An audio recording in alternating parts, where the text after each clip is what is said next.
So we're live again, and today we're going to be talking about the freshest, the newest drama in Canada, which is the carbon tax. So Axe the tax, as Pierre Poilievre has been saying. I will say the Conservatives have given up on Quebec, and there's the top sign of it is that there is no like French equivalent of axe the tax. It just like says réduire les impôts on his like campaign thing. It just means reduce taxes. You know, I guess they're just sticking to their guns. Yeah, I respect the hustle, but I think they've given up on Quebec. They need more. We need more Quebecois rappers, I think, in the Conservative Party. To be fair, like yesterday, when the Conservatives put a bill saying that take away the carbon tax on home heating everywhere in Canada, and the NDP and Conservatives voted to take out the taxes, but the Bloc Québécois and Liberals kept the tax. So it's very much of a pro-Quebec thing right now. Mm-hmm. Well. So yeah, I guess the issue doesn't play in Quebec, so they didn't even bother making a good slogan for it. I know the NDP have had a good quote on it. Let me see if I can find it. Shit. I swear it was in this article. Oh yeah, if Trudeau we're going to get into, I think the carbon tax is like a perfect neoliberal thing, because what the government should actually do is invest aggressively and intervene in the market. But what they're doing instead is this like impotent flailing about. And the NDP have been, as much as they take L's these days, have pointed this out. Yeah. If Trudeau had made the investments needed in energy efficiency, electrification, and clean power years ago, instead of handing over billions to big oil, Canadians would already see lower energy bills. Yeah. That was the NDP's statement. Yeah, that's actually my first point, is the carbon tax is just a market solution over central planning. And if you're running on the kind of neoliberal model where all you have is markets and you just have to work with markets, you know, it is what you get. You don't get kind of wartime measures where they used to say like, oh, hey, you did not invest in the well-being of the people, so we're going to just seize your companies and do all of that. Yeah. Or, like you said, just massive government investment in big projects. I think we do have a bunch of nuclear investment right now. We have something like $250 million in like greenification, but as the NDP has pointed out, that's balanced against billions of federal dollars sent to fossil fuel extraction. Yeah. So I won't say it's too little, but, you know, it could be more. And given the fact that we are kind of in a cost of living crisis, the whole situation is too late, I'll go with. So effectively... Well, let's start with explaining what... Yeah, so the carbon taxes essentially take how dirty energy is and levies a tax based on that. So you end up with coal, which is incredibly dirty but can be, you know, burned for energy. And that will have a very high tax put on it, which will make everything based on coal more expensive because there will be higher taxes. And it's kind of a top-down solution there. And then you'll end up with things like fossil fuels, which are cleaner than coal, but still very dirty, and will have, you know, things will get more expensive, but not to the same degree of everything that kind of relies on coal. And then you'll have things that deal with, say, natural gas, which is a little cleaner than fossil fuels. Yada, yada, yada. And then you end up down the line with green energy, which would be barely taxed at all because it is green. It is not very dirty. So what this kind of does is it just puts a top-down kind of flat structure in the market, because markets are a centrally planned institution. And it just kind of makes it so that things get more expensive the dirtier the product is in terms of its emissions. And this uses something that always bothers me about market solutions when it comes from economists and all of that, is that workers are generally put in a completely passive role of just getting squeezed. And when workers can no longer afford things, then companies are forced to make changes. They can only adapt to survive. They really get no proactive say in what's going on. And I think that has to deal with my wider kind of gripe in the weird relationship between capitalism and democracy, which is that we get democracy once every 4 years, and in the rest, we don't, really. So there are other systems that I've seen talked about a lot more in the past from conservatives who said, oh, we need to get rid of the carbon tax, replace it with cap and trade. Cap and trade kind of putting an extra layer of market solution into things. So, you know, if just a market solution isn't enough, we'll add more markets to our markets until it works its way out. And cap and trade, I think, Bennett, you had the best quick explanation for it. Yeah, so cap and trade is basically the government. It's usually like it's put on corporations, because corporations are the only emitters that emit enough to make this like a reasonable thing to do.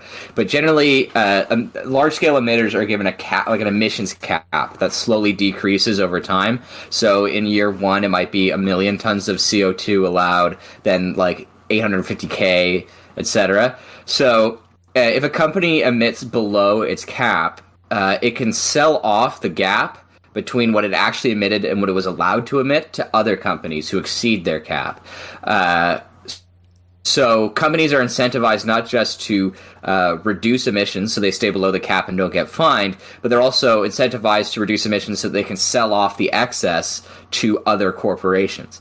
Now, this sounds like a good idea, but it is extremely abusable and has been abused incessantly since it has been implemented in various places. So Quebec has cap and trade. Cap and trade exists in Canada in a few places. And cap and trade has like regional unions. So different places can team up. Quebec, for example, shares a cap and trade union with California, meaning if a company in California doesn't hit its cap, it can sell the excess to a Quebec company. The thing with this is that there are these rackets. The most like egregious and infamous is there's one in Southeast Asia where there's like a forest, and there's this company that is essentially holding the forest hostage. So if a company wants to buy a higher cap, they go to this company and pay the company to not cut down the forest in exchange for trading them the cap. So it's like emissions stay the same or go up, and like nothing happens for the better. It also does incentivize emissions cheating. Where I think there was a big scandal with Volkswagen that I immediately remember a little while ago, where they were caught just faking the emissions for their cars. And this happened, I think, with a bunch more car companies as well under their umbrella. And this would give them even more money under the cap and trade. And the kind of trick with this is that cap and trade is not really a top-down implementation of a solution. It's more of an endpoint implementation, which requires every single endpoint, every single company to report all of their emissions properly, which they're actively incentivized to not do. And it's extremely difficult to measure it, given that companies will have to do things like shipping and all of that. They're not just one plant. They have a ton of items around. In a way, this is like an example of, I guess, Fisherian market Stalinism, where in Stalinist USSR, because the government was so harsh on managers not meeting production targets, managers were incentivized to just lie to central planners about what they were outputting, which completely unbalanced the plan. We're seeing a similar thing here where companies are incentivized to just lie about what they're doing outright to the government, which like not only leads to no real reduction in emissions, but also like makes the entire thing useless, where we now just don't know how much is being emitted. Now, the carbon tax, and both of them are considered variations of the carbon tax by, I believe, the Kyoto Protocol, right, Bennett? Yeah.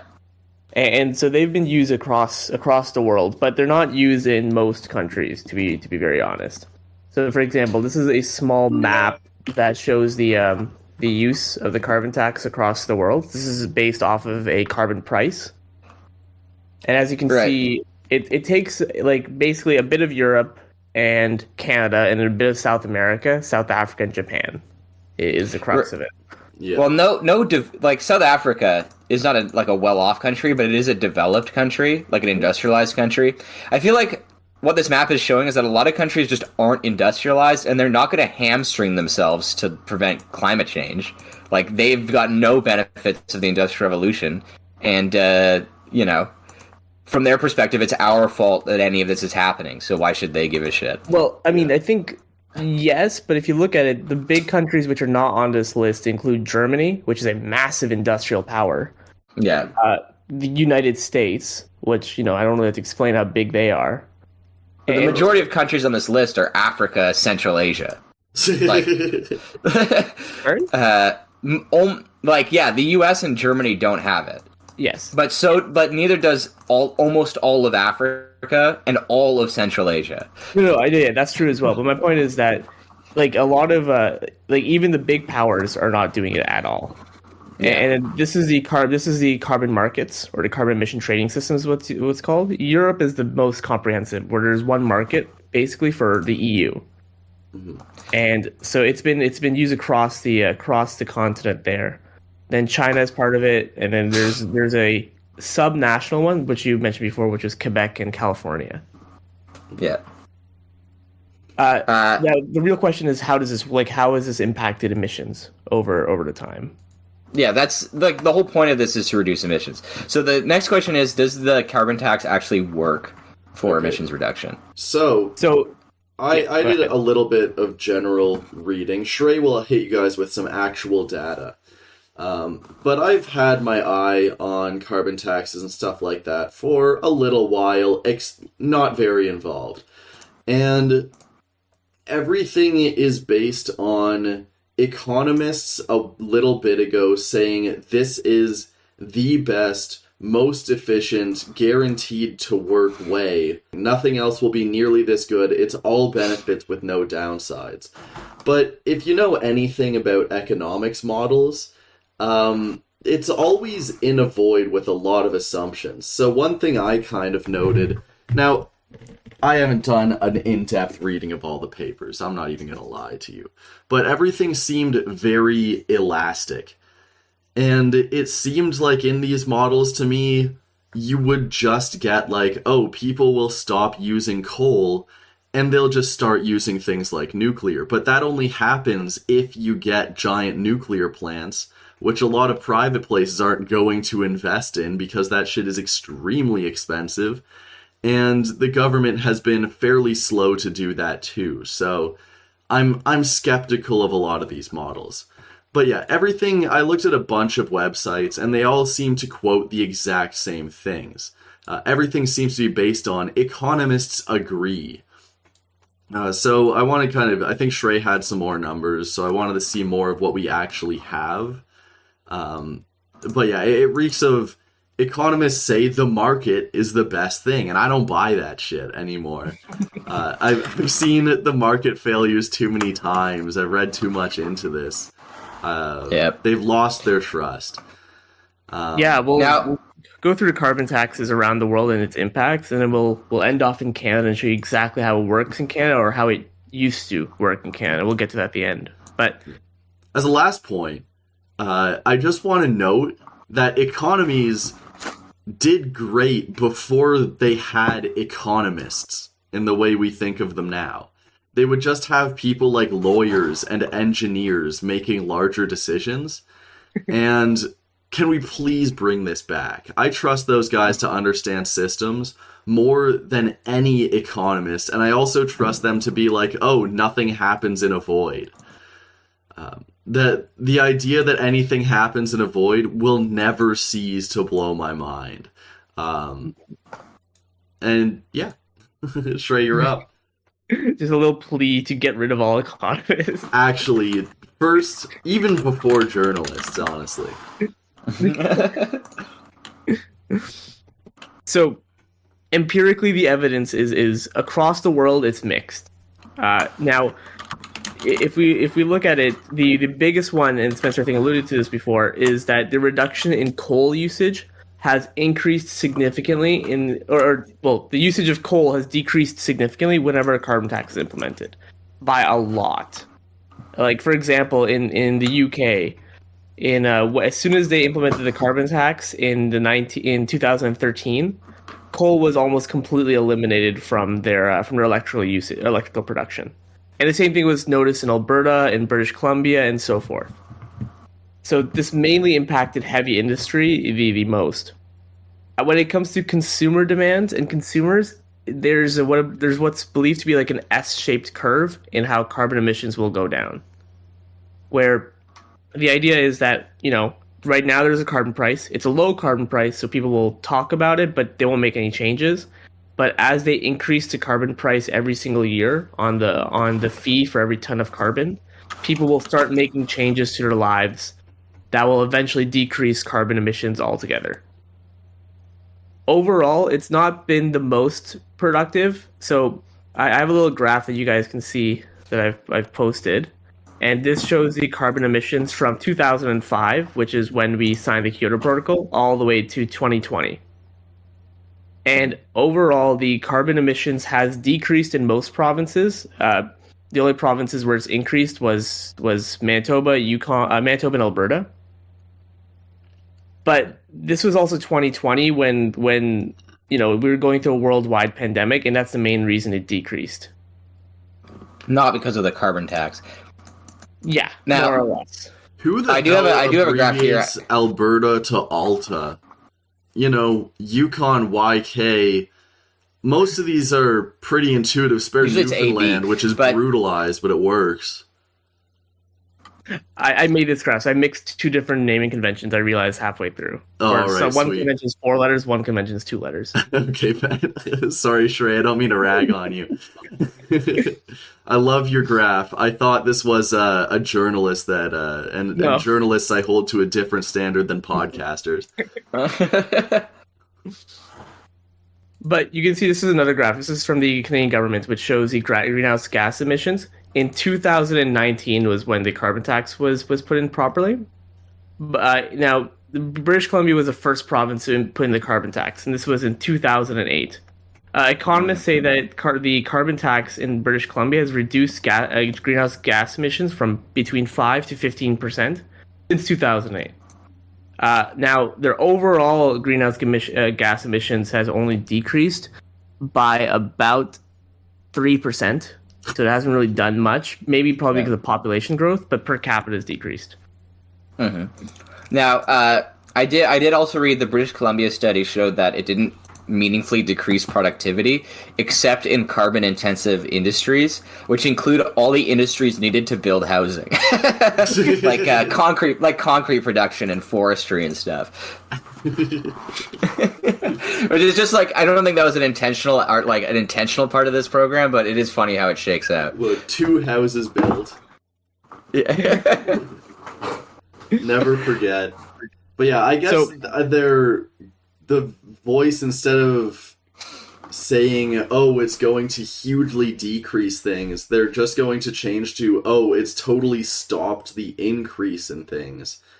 But that's kind of a major downgrade from what all the models showed, even 5 years ago when everyone was talking about this as the most promising solution. All the economists agree. Yeah, and I'd say it's better to have a carbon tax than whatever Pierre Poilievre is going to do, which is nothing, Yeah. Well, we'll get to what the conservatives' goal is at the same time. But there, some other case studies have shown that, for example, in Sweden, the incomes have increased by 52%, but carbon emissions have decreased by 11%, is what the paper showed from the 1990s. Mm-hmm.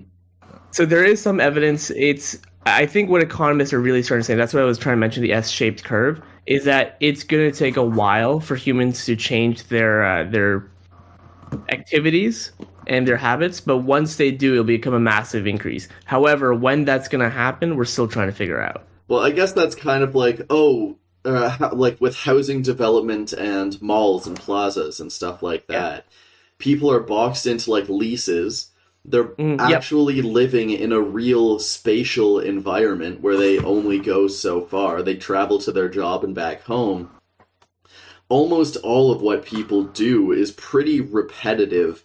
Spare some, like, weird consumption that will happen on, like, birthdays or something like that. But the vast majority of people's consumption is pretty static, really. So when you put down a carbon tax, it can only really do stuff if you're actually building power plants and solar things en masse at the same time. Again, with elasticity, people aren't just out here saying, "Oh, I'm gonna buy the fucking solar cabbage or whatever the fuck." It's like they're just buying their food, buying their other amenities and all of that, and then whatever happens in the background happens in the background. They just get the end price. So a lot of market heads will be like, "Oh, well, it's all priced in then. Things that are doing bad will make things more expensive." But if any decrease in coal doesn't mean an immediate increase in green power, which it doesn't because you actually have to build things and like run investment, all that happens is prices go up. Yeah, which leads to which leads to a net decrease in consumption, technically. So, but also a worsening in quality of life, which I don't think they really care about. Yeah. I mean, neoliberalism is a pretty heartless and soulless ideology. I don't think they care about reducing quality of living. The sole purpose of neoliberalism was to solve inflation and the likes by keeping wages down. Its express goal is we are going to hurt the workers, and then at every turn the workers get hurt, and people are surprised somehow. Speaking of hurting the workers, the stuff I've read says that it doesn't really hurt poor people that much, but there's definitely a perception amongst, I guess, the proletariat at large that the carbon tax is a regressive tax, which I guess it technically is, because it's like a flat tax, meaning that poor people pay proportionally more of their income on carbon taxes than rich people do, even if they consume the same amount. Yeah, so actually that's a good transition where we can talk about the carbon tax implementation in Canada and then what was the perception of it and what it was in reality. So in Canada, there's two different types of carbon. There's technically three different types of carbon pricing. There's a provincial one, so that's British Columbia, Northwest Territories, and Quebec, where they have their own versions of the carbon tax. Quebec uses the cap and trade, which is in market with California. And then there's the federal carbon tax. So every province which is not put in a good carbon tax, there's a federal version that's forced on top of the provinces. That's what we live in underneath Ontario, in Alberta, and in the rest of the country, which is not BC, Quebec, Northwest Territories. 1984. Well, that's the big thing provinces have been fighting about, is that they were forced to adopt these carbon taxes, which is a one-size-fits-all program across the country. Yeah. And how it works is that the Canadian version, or the federal version, is that there's a price in carbon, which is set to increase every single year on July 1st, which is also a really bad date to put things on, but that's a whole other political standpoint. And the idea is that 90% of the... I need to know, Shrey. What's up with July 1st? It's Canada Day. That's Canada Day? Yeah. All right. So, I don't know my days. Thank you. I get it now. There was a lot of ads which go around Canada saying, "Look, Trudeau hates you. On Canada Day, when people are supposed to celebrate, he's making you pay more," and things That's like awesome. that.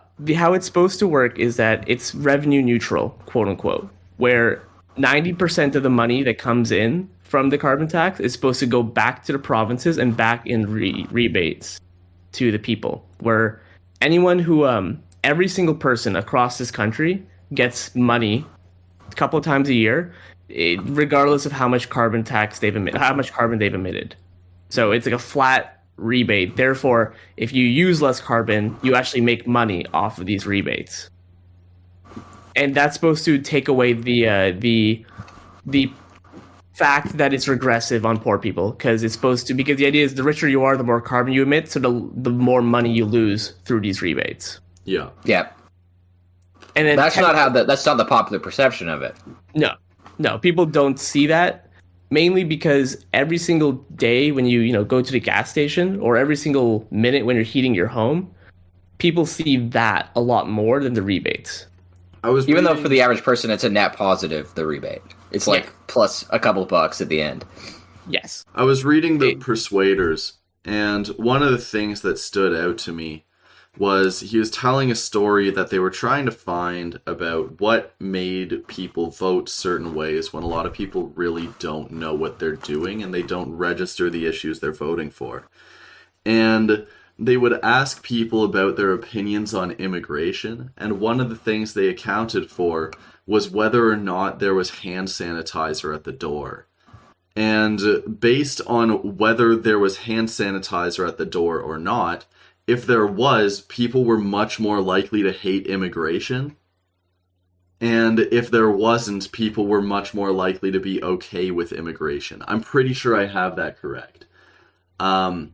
So most people have no fucking clue what's going on, was what I took out of this story. He was very optimistic. He was like, we need to find things to make people vote for better things. What registered to me was that there's no hope. No one's going to know what they're voting for.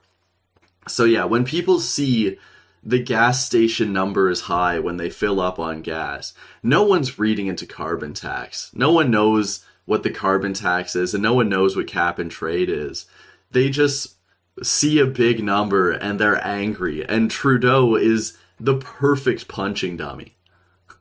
Well, do you remember those stickers used to be on gas stations, which were like, Trudeau did this, and then pointed at the gas? Yes. Oh, that was mostly an American thing, where it's like, I did that, and it was a picture of Biden pointing at the pump. Can we go around and get a bunch of pictures of me saying I did that and put them on the gas stations around town? Because I would fucking love that. I regret that we never did that. But I will say, before we move on, Spencer's point about the Persuaders kind of reminds me of Cockshot's point about UBI, where it's like, even if it is technically increasing equality, it is a really tough sell to the average person, because all they hear is that they have to pay more money. That's like, they just confused. Hear their taxes are going up.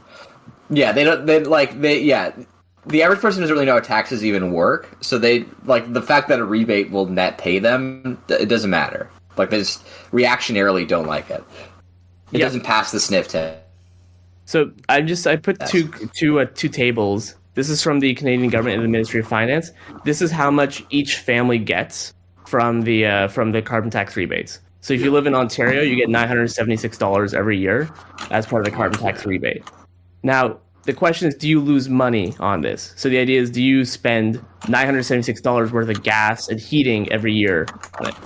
The other problem with this is the one that conservatives keep pushing, is that your food prices have also gone up, and they have a strong belief that the food prices have gone up probably because of the carbon tax. Because now you're which is not true.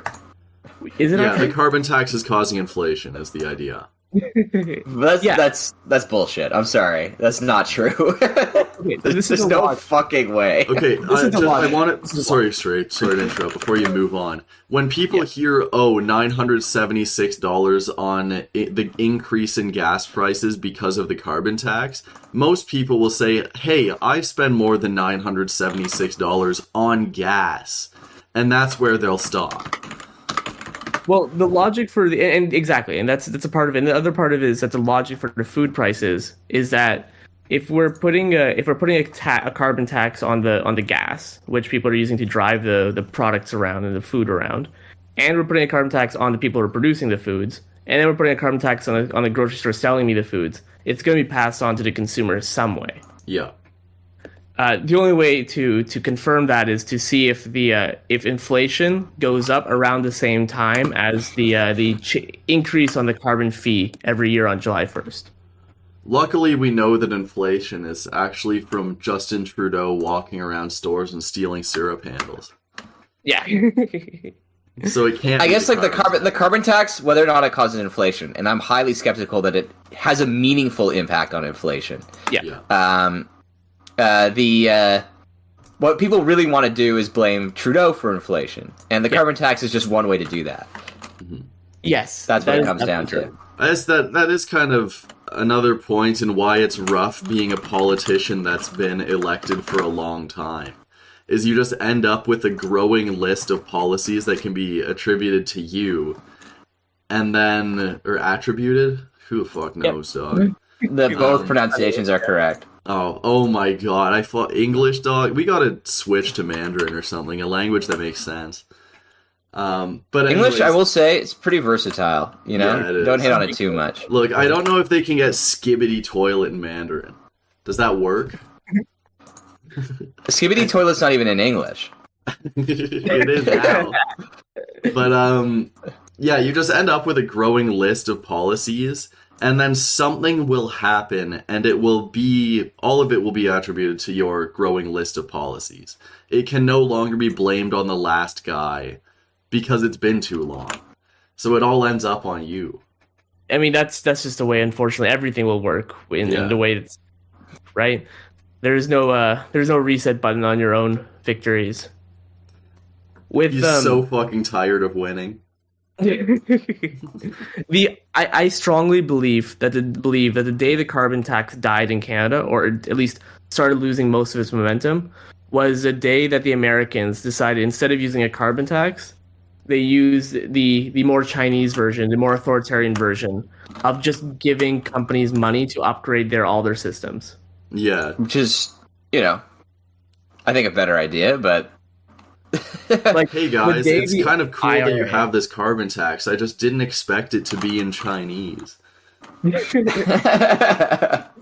Well, the day the IRA, the Inflation Reduction Act, is the American version of reducing carbon emissions, and they opted, instead of using the carbon tax or cap and trade, they opted to just invest into various industries and invest into different companies to increase their efficiencies, to decrease carbon emissions, and to upgrade like crazy everything across cities to make them more easier for people.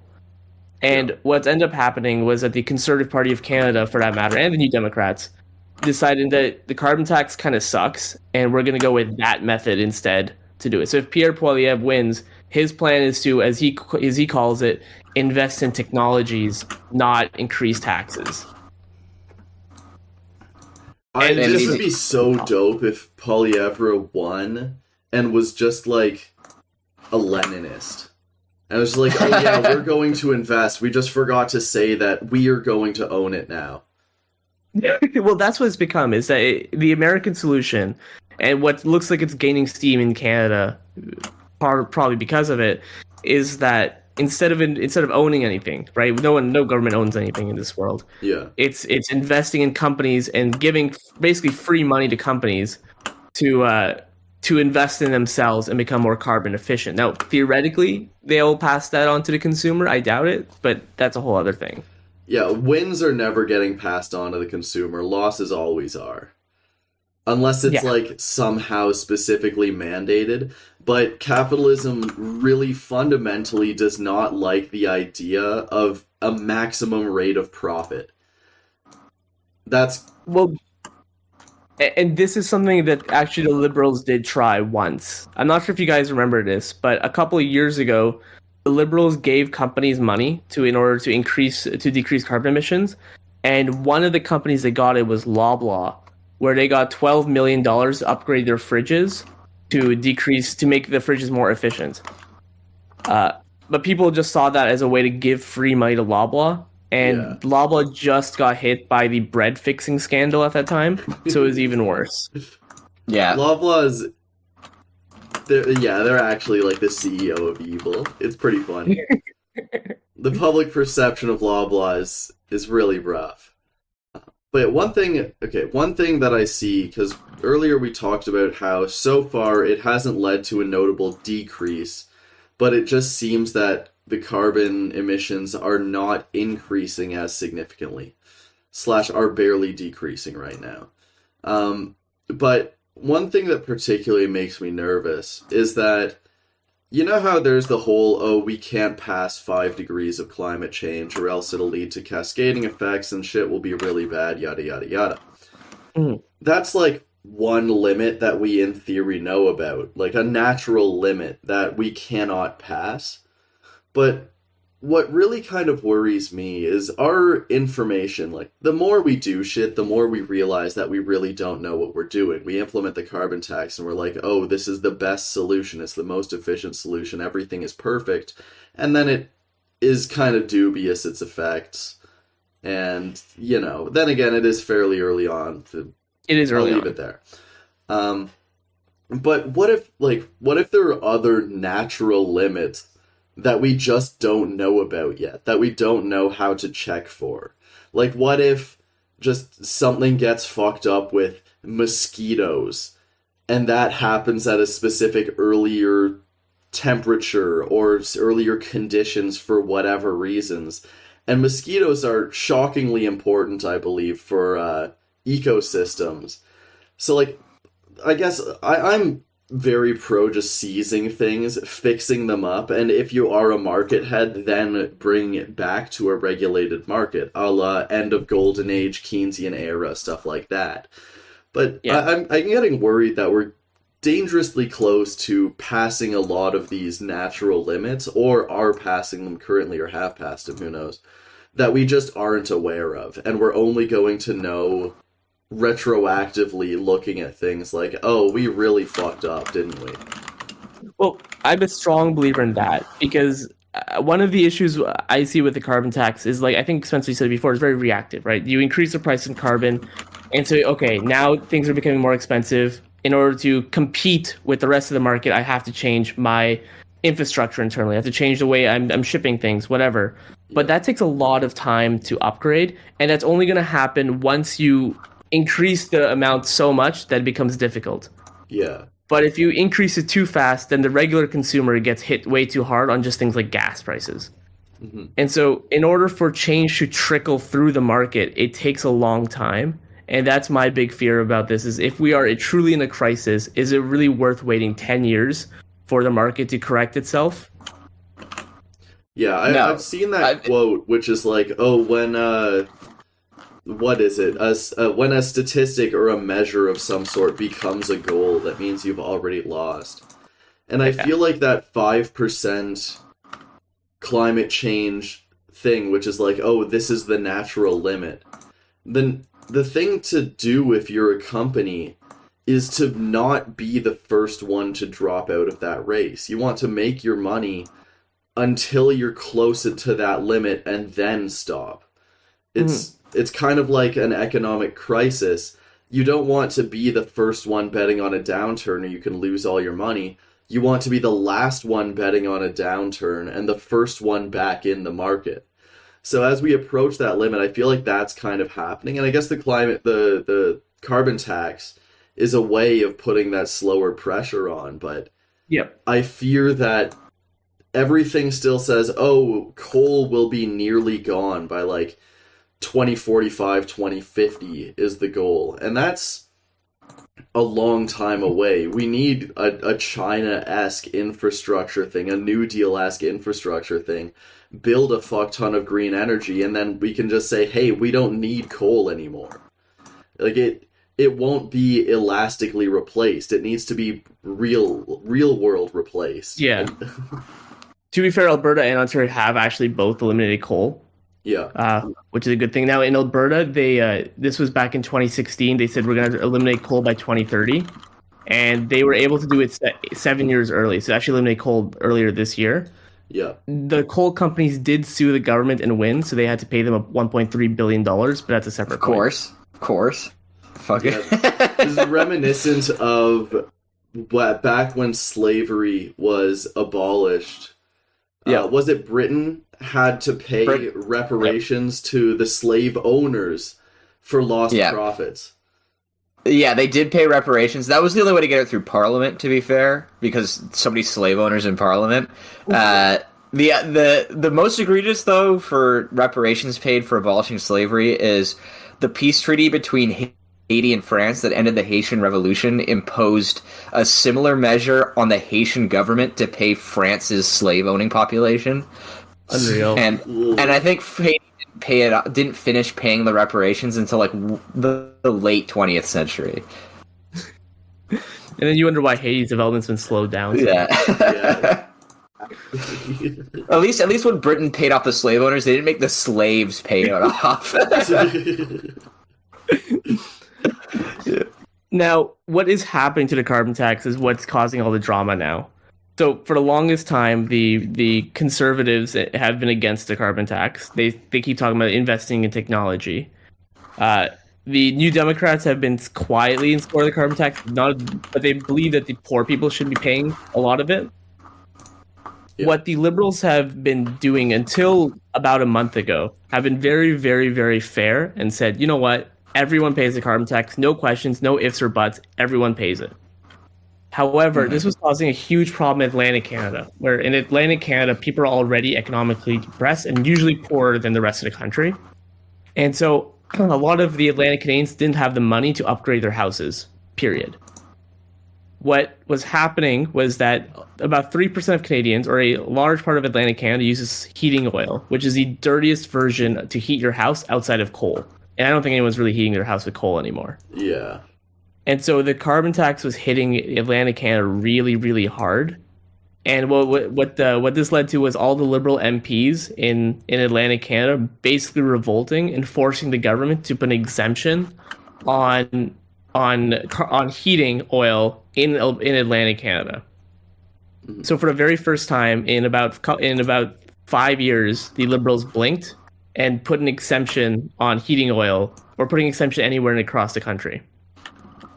As soon as they put this exemption, every other province started to rage and get angry. And the province of Saskatchewan has now confirmed that they're not going to give any money or any carbon tax money to the federal government from heating this year. And other provinces are thinking of following suit. Yeah, so this is kind of fundamentally stupid, because the whole point of this is that to use carbon is more expensive. So it's more expensive to endpoint customers, which forces them to change their habits, which forces companies to change their habits. Yep. So when you get rid of that, you're getting rid of the mechanism of the carbon tax. The point is that the workers get squeezed into making different decisions. So instead of using gas heating, they would buy an electrical heater, and that electrical heater would come from, dude, since there's less gas being used, we now have more green energy. Like, you're getting rid of the mechanism of the carbon tax and using it in the carbon tax. Yep. Now if someone, say like in Ontario, right, and we want to upgrade our furnace and we want to use a heat pump instead, we could, or we could be like, well, I'm pretty sure they're going to blink again. I mean, they made one exemption. Why wouldn't they make a second exemption? Yeah. Like, the cost of living crisis, I find fundamentally strange, because I guess the kind of law of wages under capitalism is that they tend towards subsistence wages. The wage that you get to reproduce the labor power used to derive your profits. And like, that's what we're hitting, and people don't like it. No shit, you know? I don't want to, like, subsistence wages kind of suck. It's just subsistence, it's not thriving. Oh, absolutely. No. An alternative to this could have been like, we will invest, or we will buy, a chunk of Canadians who make less than this much a heat pump, right? That could have been an alternative instead of doing this. Yeah. Yeah, exactly. Just massive heat pump investments or something like that. That would be pretty actually useful. Building a fuck ton of green power, that would be pretty useful and give people an alternative. They could then buy like those electric oil heater things. Yep. That would use the mechanism of the carbon tax towards it. You can't counteract your own mechanism and expect anything to happen. Or like another version of this, which really pisses me off, and why I'm against the carbon tax, and why I think it's regressive especially, is that, for example, if we take a look at a lot of the carbon tax from gas, right, from fuel, I got to drive to work. I don't have a choice. I have to just drive. Yeah. Now, if instead we invested heavily into public transport, of course I'll use it. Of course I'll reduce my carbon emissions. But that's not going to happen for 10, 20 years. So this is just going to hit me for 10, 20 years unfairly. Yeah, sometimes economists forget that people don't live in a void. And it drives me insane. It drives me absolutely insane. Like, there's all this competition, apparently, but 90% of people are just gonna go to what's closest to them. They're not gonna cross a fucking river to go to this other bakery because it's $1 cheaper. They don't want to cross the river. They're just gonna go to the bakery that's right beside them. It has its own micro monopoly. When the Liberal Minister of Rural Development was asked about why Atlantic Canadians were given an exemption and whether it's fair to people who are not in Atlantic Canada, because heating has gone up for everybody across the country outside of Atlantic Canada as well. Yeah. She responded saying that the Atlantic Caucus was vocal with what they've heard from their constituents, and perhaps they need to elect more Liberals in the prairies so they can have that conversation as well. So fucking good, man. That's one step up from, life ain't fair. No, that's such a funny point to make, because what the prairies are going to do instead is elect the Conservatives to just get rid of the whole thing. Yep. You guys have looked at the polls recently, but the polls ain't looking hot for the Liberals. Oh, actually, we did a deep dive in the polls last episode. Last week's episode had to get scrapped because you could hear my family talking through my walls. So they'll have just heard about the Conservatives about 50 minutes ago.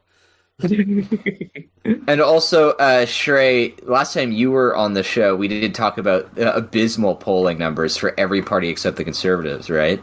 Yep.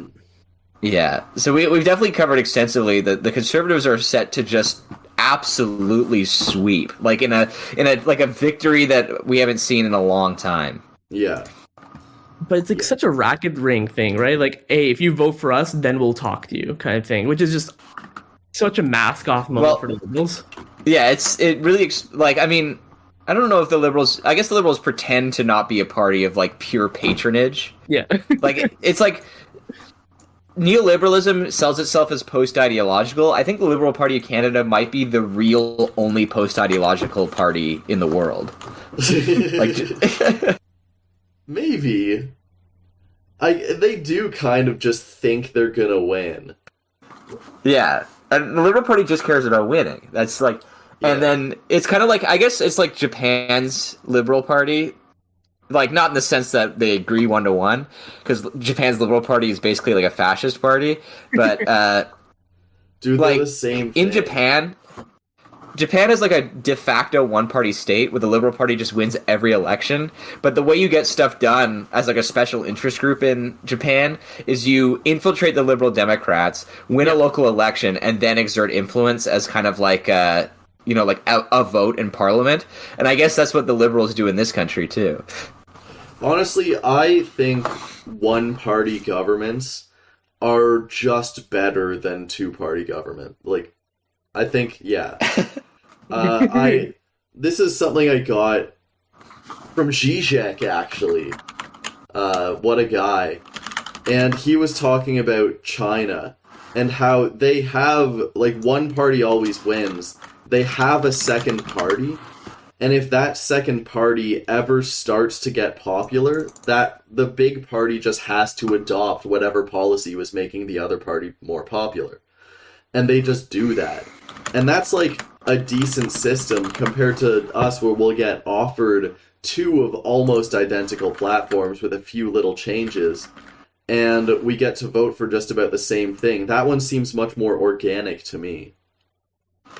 The theory is that consistent. The theory is they'll become more like the Chinese version, right? But like that's what the Liberals have tried to do for a long time now. Yeah. Just steal an idea from the Conservatives, steal an idea from the NDP, and hopefully it runs. But now I think they've gotten a little bit too arrogant in this perspective. Yeah, I mean, I think honestly, 90% of the Liberals' problems is just the fact that they've been in power too long. Yeah. I genuinely believe that. Barely anything they do is particularly notable. But like, oh, we have the housing crisis, everyone hates the Liberals for it. Yeah, it fucking blows. Uh, Tons of other countries are in all the exact same crises we're in. Tons of countries are in a cost of living crisis, an inflationary crisis, a housing crisis, and all of that. Just since it's been so long, we only have the liberals to blame. No one remembers when the liberals weren't in power, really. It's not relevant to the now. I mean, this might be personal, but I do blame the liberals for all that. But that's a whole other point. Yeah. Well, I mean, whether you do, like, you have to. Yeah. There's no other way to look, is kind of what I'm saying. Yeah. But, you know, we do also have a global liberalism, so anyone can really blame the liberals if you try hard enough. But that's the story of the carbon tax. I don't know if you guys had any other thoughts, or do you guys even think it's going to survive much longer after this first blink? No, I think Pierre Poilievre is gonna. I mean, I think the Liberals will keep it in place and will limp along till the next election. And I think one of the early quote unquote victories of the Pierre administration, or the Poilievre administration rather, is going to be axing it. That's going to be like step number one. And then they're not going to replace it with. Let's be honest. The Conservative Party is not going to fucking invest in green energy. That's not happening. Yeah. They're not. Honestly, there's maybe. There's not at the scale necessary to offset removing the carbon tax. Because as much as the carbon tax doesn't really work, it at least does like a little bit to even offset the tiny shift in greenhouse gas emissions it's responsible for. They're not going to invest that much. It would just.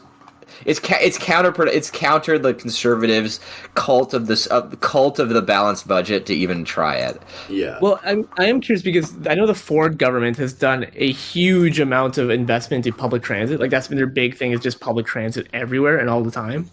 Don't they hate Ford because he's a libtard? That's true, actually.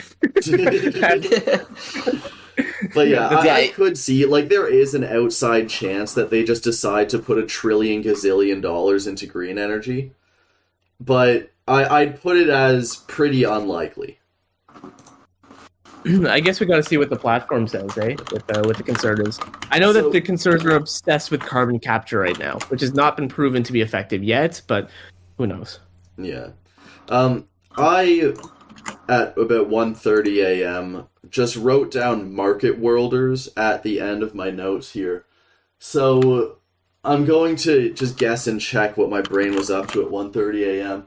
But there's another book by Anand Giridhara, Winners Take All, and a lot of that book is talking about the concept of market worlders. And they're you have governments, but then everyone already knows that rich people have their own kind of systems of change making.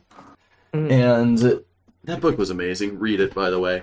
Winners Take All by Anand Giridhara. And he talks about how the market worlders look at everything like it's the rich people. It's the people that have made money through companies. They have made money in the markets. They see markets as a good method for success. And as such, being the ones with all the money, they get to dictate a lot of the change making, and being people that have won in the markets, they dictate that the change making happens through the markets. And the carbon tax kind of reeks to me of that, where it's like, hey, we want to make change for climate change, but don't change any of the fundamental underlying systems of how the world works. The market should decide it.